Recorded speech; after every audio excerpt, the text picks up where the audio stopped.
Start talking about the Egypt International Cooperation Forum. Want to shed light on the visit of President Abdel Fattah al-Sisi to Qatar, the first actually of its kind by the President to Qatar.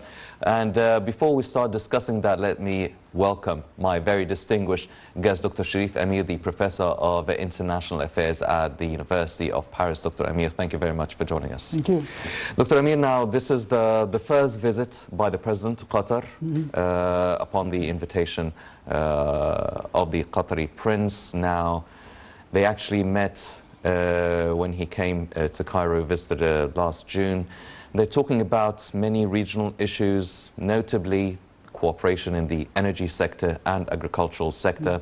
What is the significance of the development as well of the Egyptian-Qatari relations over the past few years? Well, we all know that these relations went through difficult times. Let's be very frank about that. And we went through the process of, let's say, the diplomatic boycott with our brothers in the Gulf states. But I think that now things are changing, and I think that the visit which was made by Prince Tamim to Egypt, it was a good sign of goodwill, telling Egypt we want to open a new page.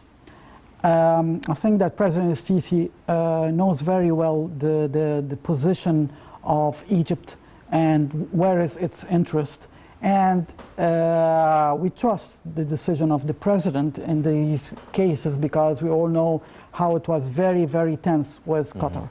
So the President is very keen not to lose any of our friends in the region. And I think that the meeting with Prince Tamim is a way to say that Egypt is always open for the dialogue and restore relations if Egypt's interest and sovereignty is being respected. And I think that the visit of President Sisi today is a message to the Egyptian people in the first place, telling them that Egypt's rights are being guaranteed, Egypt's sovereignty is being respected, and that we are willing now to start a new era.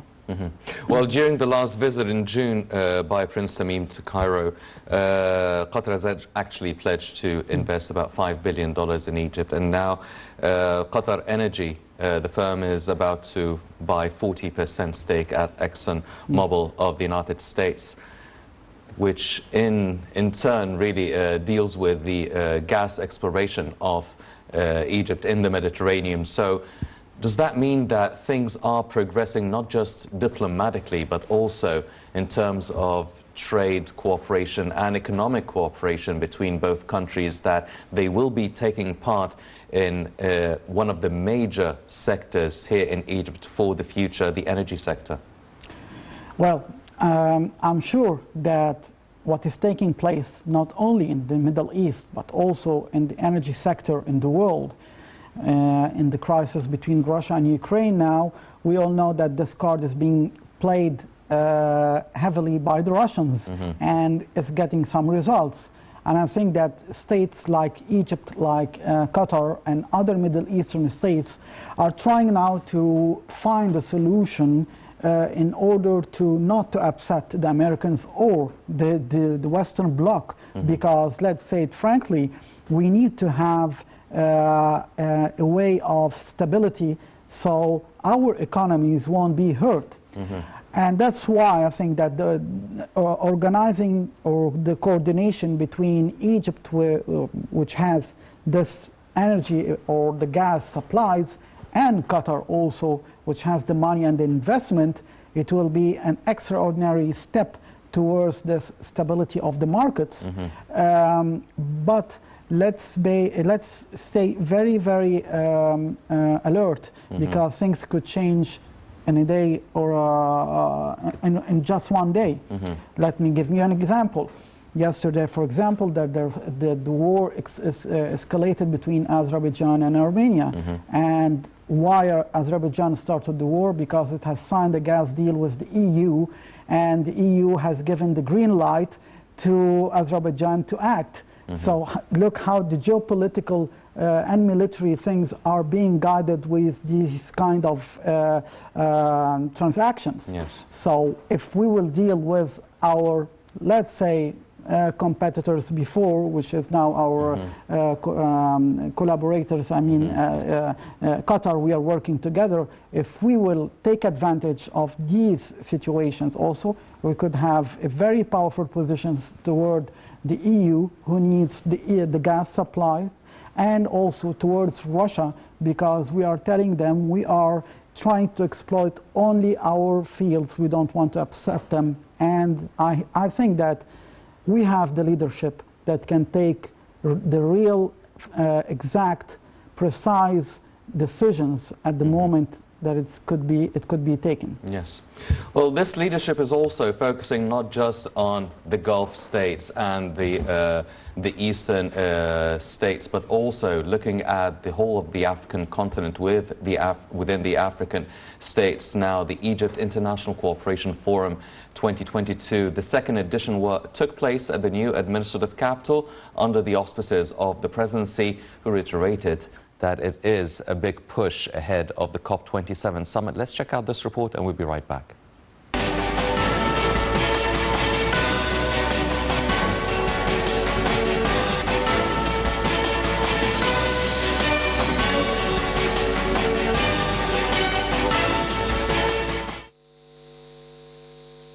The Egypt ICF 2022 in its second edition was held at the new administrative capital under the auspices of President Abdel Fattah el-Sisi, who asserted that Egypt International Cooperation Forum ICF 2022 represents strong pushing power for the anticipated Conference of Partners on Climate Change COP27, which Egypt is scheduled to host in November in the Red Sea resort city of Sharm el-Sheikh. President el-Sisi also stressed the forum supports Sustainable Development Goals agenda, particularly in the African continent, and affirmed that mitigation and adaptation to climate change lacks to the required finances. He explained it was important to reach a consensus on an inclusive vision for developing countries and African economies that would support their ability to adapt to climate change, especially since they contribute only 3% of global emissions. Touching upon the COP27, President el-Sisi said Egypt is one of the leading countries that set SDG Strategic Plan 2030, which includes the environmental dimension as a key for development. He also said the COP27 comes amid cascading global crises. The head of state expounded that the water treatment projects Egypt is currently undertaking will make the country the only one globally to benefit from every drop of water, stating that these projects are being implemented under a national program whose first phase will be done by the end of this year. Meanwhile, the president said green investments in Egypt account for about 40% of the total public investments, and this will rise to 50% by the next fiscal year.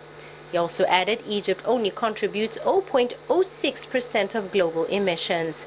President el-Sisi stressed Egypt is looking forward to further cooperation with the United States in terms of establishing mitigation and adaptation-based projects in Africa, especially in the energy sector.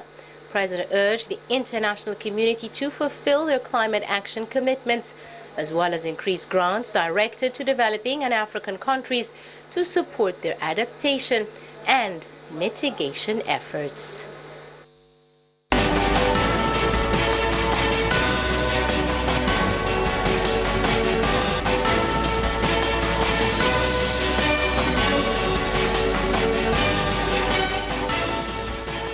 Welcome back, ladies and gentlemen. Without further ado, let's talk about Egypt ICF 2022. Dr. Amir, now this international forum really looks at Egypt taking the lead among the African states, trying to help the African states reach the Sustainable Development Goals, also help them combat climate change. But let's first talk about the SDGs and the development work that the African states need. Now, Egypt will be, obviously by hosting the COP27 and obviously by its leading political role within the continent, it's really spearheading and as a sort of ambassador for the African states. But are the African states all united and have a unified vision towards the goals they need, the assistance they need for them to really protect their wealth of natural resources, protect their political interests, the security and the sovereignty, because things are very different among all the African states? As you said, things are very different. Things are changing in the whole of Africa. Let's take an example, Mali. It has also some natural resources as the gold and uranium and other important raw materials for France. France, for the first time since the colonization, first time since that time in 2022 now, it has been kicked out of the country, and Russia replaced it. So I think that the African countries, Central Africa is being now under the Russian control, so, and other parts under the Chinese control. So we cannot say that the African countries have their own say as we have thought before. Maybe countries like Egypt, like South Africa, still have their say in the continent, Morocco, maybe Algeria, but the other parts, the heart of Africa, from the west to the east, and in the heart of Africa, I think that there is a huge game that is taking place now between Russia, between the EU states, especially France, and also China. So in order to say they have something to agree upon, I don't know if this could happen in the coming years. I won't say the coming months, because the coming months things are very dangerous now.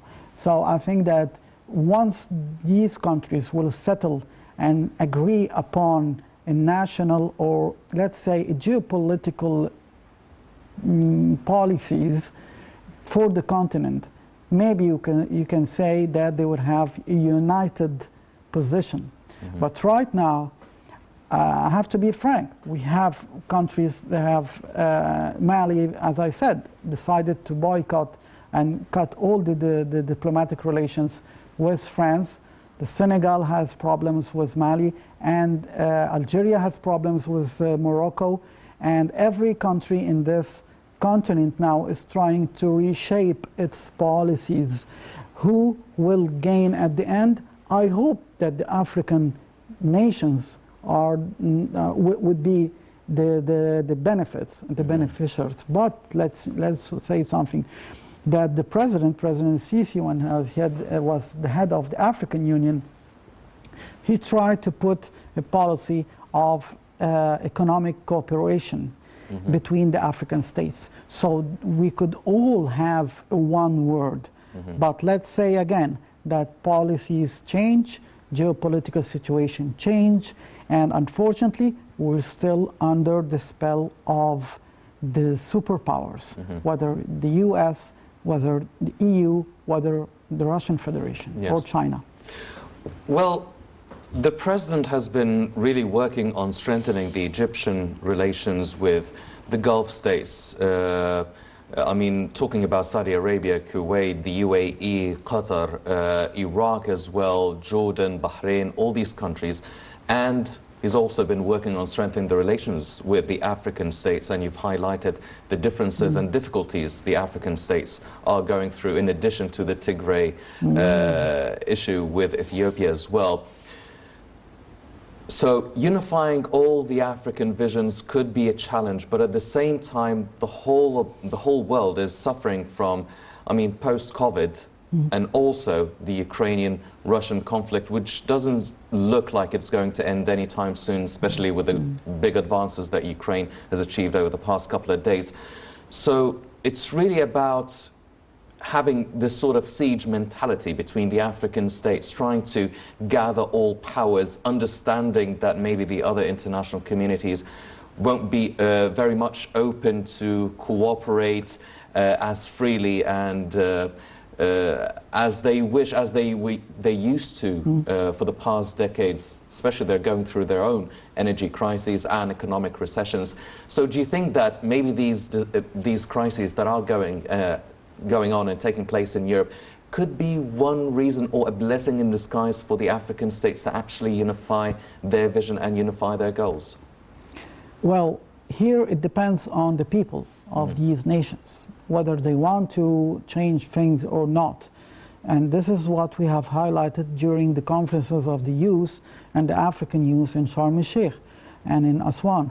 And President Sisi said it several times, you have to, for the young people, you have to be unified, because he had the vision that one day things will change in the continent. Because I'm telling you that, let's say, we are going through historical turmoil in this continent now. There is coup d'etats, there is uprisings, there is energy crisis, there is the COVID still affecting their economies, or economies of the African states.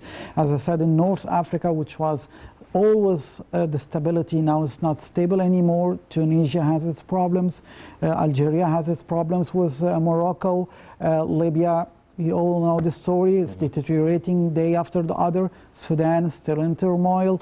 Somalia, of course, failed state. And as you said, Tigray is the genocide taking place there. So it's a huge civil war. I just read before coming on air, there was human rights violations there and war crimes committed by the regime of Abiy Ahmed against the people of Tigray, and there is the UN trying to open an investigation. So things are not really solid in this continent. But as I said, maybe the youth will change things. Maybe the technology will make a revolution. Today we heard, for example, in Kigali in Rwanda, the internet is being it's the first capital who has the internet free. And the young people are very happy because it will advance the startup projects, and maybe investors from Europe will go and work there. So free internet is a great achievement for a country like Rwanda. So this is a good sign that there is some countries trying to work to improve their situation, to have its position, as we are doing now with our infrastructure projects. We're trying to prove that we are capable of working by our own hands, our own means, and enforce our cooperation with everyone. So the African nations still have a long way to go. As I said, still the struggle between Russia, between France, between China and the United States in this continent is still very, very present. The danger is still present. We have to be very alert. Optimistic, yes, but we have to be very alert, because we all know also that there are some terrorist groups still in this continent, and they are, well, they could have the green light from any of those who are financing them to disturb the situation. So let's be very, very careful.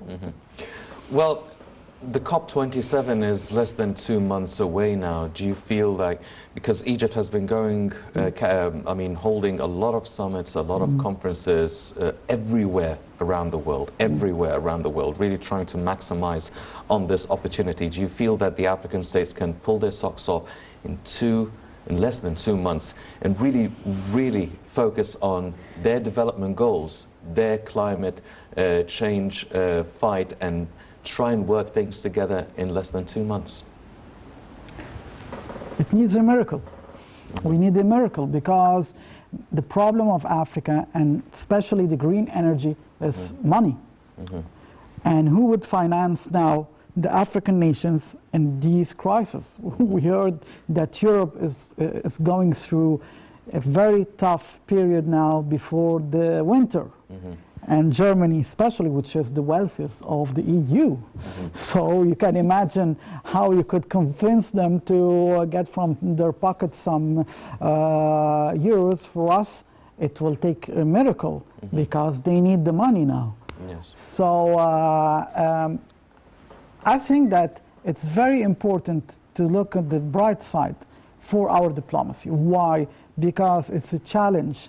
and our diplomacy is doing the maximum to grab the attention of the Western countries towards the sustainable energy in the continent. We are playing all the cards, we are opening all the files, we are talking to everyone, as you said, everywhere, everyone. Conferences are being held. We are not, we're not trying to work for our own, as Egypt's own interests only. No, it's for a whole continent, and it's a wealthy continent because the green energy is in Africa now. It's not like the Amazon now, which is destroyed. We still have the forests, we still have the rivers, we still have the solar energy. We have everything, and maybe the EU, and the United States will work with us with the money. Maybe the Russians will exploit, as we are trying to convince the Chinese and the Russians, for example, for the sector of the Suez Canal to work. Maybe they will try to invest elsewhere in Africa. I hope that the struggle between the superpowers will be benefit for Africa by challenging each other in a way to build factories, to start new projects, not to destroy and kill. Yes. Well, a miracle is actually what the Egyptian diplomacy is looking to achieve in the COP27, which is being held under the theme turning pledges to implementation, really getting all the promises that were made during the COP26 in Glasgow to be implemented, the financing, as Dr. Amir mentioned, of the whole SDGs and the climate change file. Let's check out this report regarding Egypt leading the African states for achieving the sustainable development and combating climate change. Let's check it out and we'll be right back.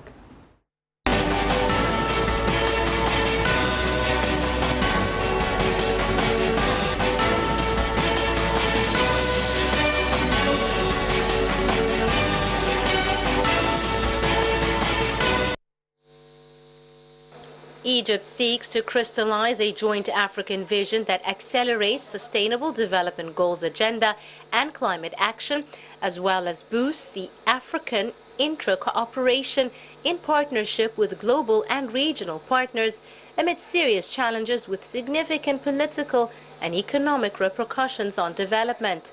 These challenges are being reflected on the African continent, mainly on its food security, energy security, health, economy, and the social aspect as well, which confers on Egypt the responsibility of helping African economies to be resilient against external shocks. There's a big necessity to adopt a package of urgent and effective procedures in coordination with the international community and global partners to contain the impacts of the Ukrainian crisis on African states, as well as maintain the security of African supply chains. Sustainable measures should be taken to support food security and the agricultural sector as well. The African continent needs to raise its agricultural production, paving the way for self-sufficiency amid ongoing challenges of water scarcity, price hikes, and climate change. Yet, other challenges must be dealt with, especially the stability of peace and security in the continent, protecting African countries from terrorism, proliferation, weapons smuggling, human trafficking, and illegal immigration. All these challenges need innovative solutions to cope with and effective mechanisms to overcome. Egypt is set to host the UN Climate Change Conference 2022, the COP27, next November in the Red Sea resort city of Sharm el-Sheikh, and has planned to be the voice of Africa at the conference to present its challenges and aspirations, and also to shed light on climate change threats and its related impacts on the Black Continent, which are linked with peace and security issues in the continent as well. Egypt has played a big role in Africa in boosting its peace and development and has stressed the significance of reaching practical solutions to troubles the continent may be suffering from. Egypt's efforts in the climate change sphere come in line with the UN Sustainable Development Goals Agenda 2030, Egypt's Vision 2030, and the Africa We Need Agenda for 2063.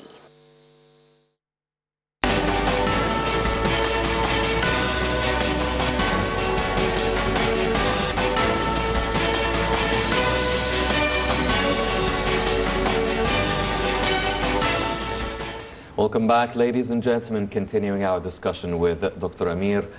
Now, you've mentioned the challenge or the difficulty or the task of actually getting the financing for the climate change file during COP27. Now, there were pledges by the international community, the developed countries, to actually fund about $100 billion to the developing countries every year. That's $100 billion every year to combat climate change. However, that promise has not been fulfilled. So in these times of crises, political, health, all these things, how willing do you think the international community or the developed countries would be willing to invest in such big amounts for this file? Well, all these billions were promised before the Russian-Ukrainian war. Yes. I think now that the international community is being very, very tight about these questions. There's recession everywhere. European countries are trying to manage their economies now to afford to pay the gas. They do not wish to see their population in the streets demonstrating, because many of the EU citizens are questioning what is the use of supporting or not supporting Ukraine, but trying to harass Russia by all means. It's not so I think that the economic situation now is being very, very critical, and the countries, the developing countries, they know that the coming months won't be easy at all, because these countries are going through difficult times. I think that when November comes, things will be clearer, because it will be winter in Europe, and I think that the economies will be very shaky. So maybe we will see another way of promising other billions, but how they will pay it and when it will be paid, we don't know. As you said, the crises are everywhere: political, health, economic, and of course military. So I don't think that these countries will promise as they promised before. Maybe they will try to propose some deals with these countries. And I think they will try to influence again countries like Egypt and the Arab world and Africa to take sides, whether to take the side of the Western Bloc or to take side of the Russian bloc.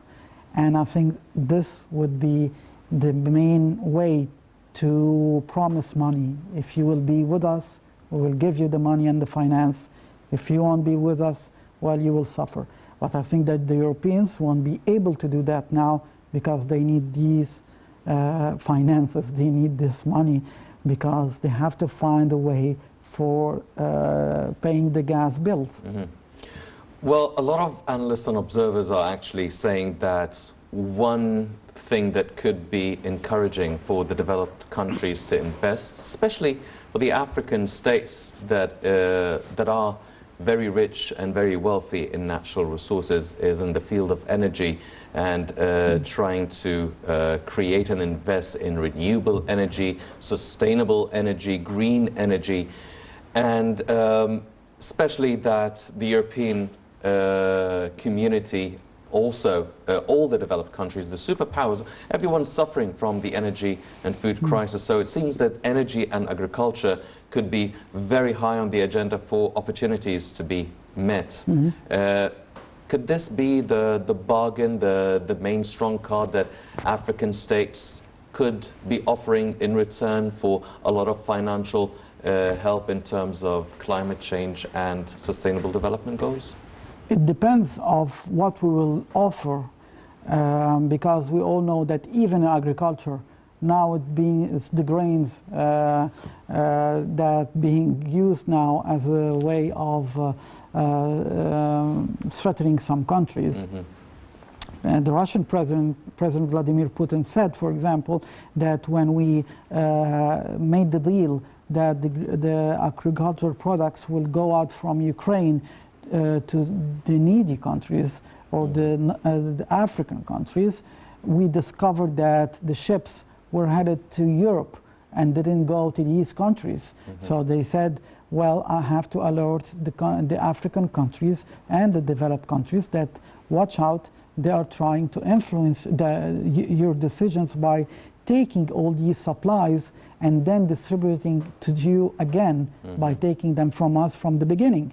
So I think that the African countries should work now on projects. Egypt worked with countries like Congo and countries like Tanzania and South Sudan in building some dams there. Yes. We are working on agriculture projects, electricity projects. So if things will be very, very difficult, as you said, there is bargaining, we could have our own supplies and we could offer it in a better price for the Western countries. So it needs some coordination, it needs some tactics, and I think that leadership like President Sisi could arrange a meeting between the African countries before the COP in November. I think that things will change if we will agree upon one agenda, at least during the conference. At least during that time, there will be one voice.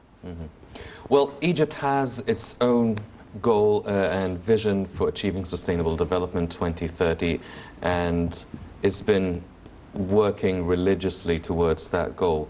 Now, the rest also of the African continent, all the African states, they do, including Egypt, of course, a lot of financing to combat climate change, especially that it is the least continent responsible for climate change and carbon emissions, but also to achieve the Sustainable Development Goals. So you need financing for both files.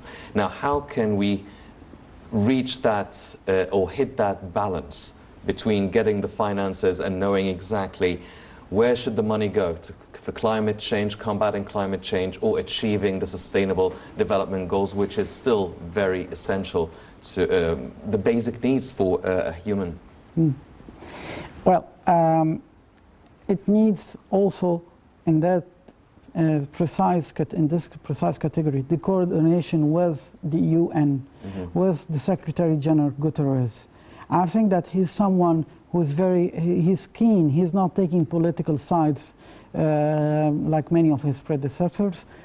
He's trying to find a way to gather all the leaders upon one idea. So I think that we as African nations, we have to work with the UN. It's the strong body now. We all know that there will be the UN General Assembly in the coming days in New York. I think that why not we start as African countries, open this subject now. And one of the most important things, we should not put aside the conflicts between the Russians and Europe and the Western Bloc and speak to our friends and partners about the environment. No, we have to put both lines in parallel and talk to them that this war have created energy and food crisis, and this will affect the environment. So why not we start talking and finding a new phase of relationship? Because if we will start talking only about the environment, many of them will say, well, it's not, let's postpone it for now. We have much important crisis to deal with. So in order to attract their attention, you have to give them the problem that they are facing and try to explain to them that you could have the solution if they will work with you, if they will offer the money, the financing and all that.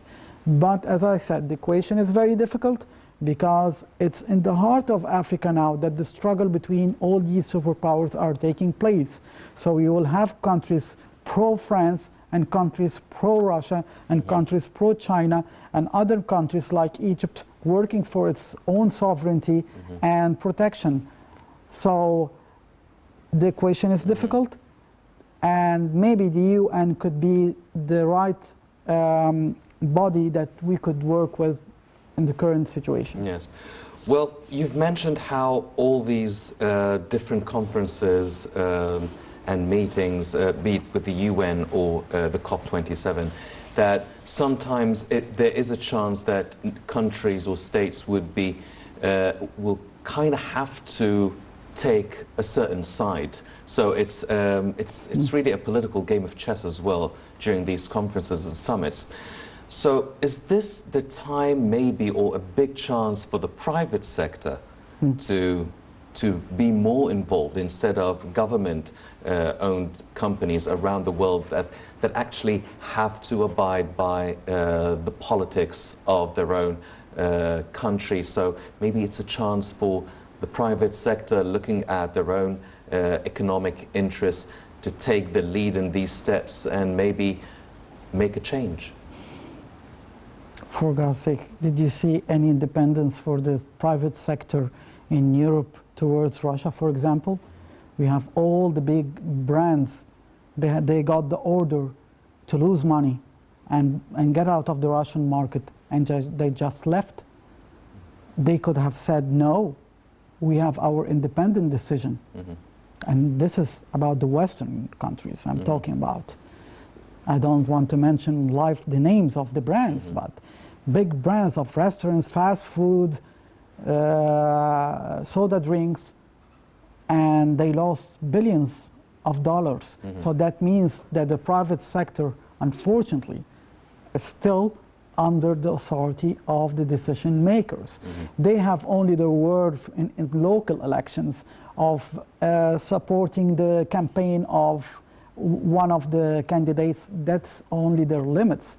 But that's why when you see a visit of a European leader, for example, he has all the businessmen accompanying him to this country, because he gets the order, the businessman, you will work with this country and we will sign the agreements with them and open the markets there. So private sector, at the end of the story, the private sector is a part of the politics of the nation. Yes. Well, ladies and gentlemen, as we are seeing and following over the past few months now, Egypt has been sparing no effort or energy trying to cooperate and strengthen the relations between countries in Asia, countries within the African continent, the European Union, also the US. Everything is being done to make the COP27 a success. As Dr. Amir explained, there are still a lot of challenges and maybe needing a miracle, but the Egyptian diplomacy is known for making miracles come true, and hopefully that will be the case in next November in Sharm el-Sheikh in the COP27 conference. Unfortunately, that's all the time we have for this edition of the Daily Debate. But before we go, I'd like to thank my very distinguished guest, Dr. Cherif AMIR, the Professor of International Affairs at the University of Paris. Dr. AMIR, always a pleasure having you with us. Thank you. Thank you very much, sir. Ladies and gentlemen, please stay tuned for more coming up on NILE International. I'm Hani Saif. Thank you for joining us.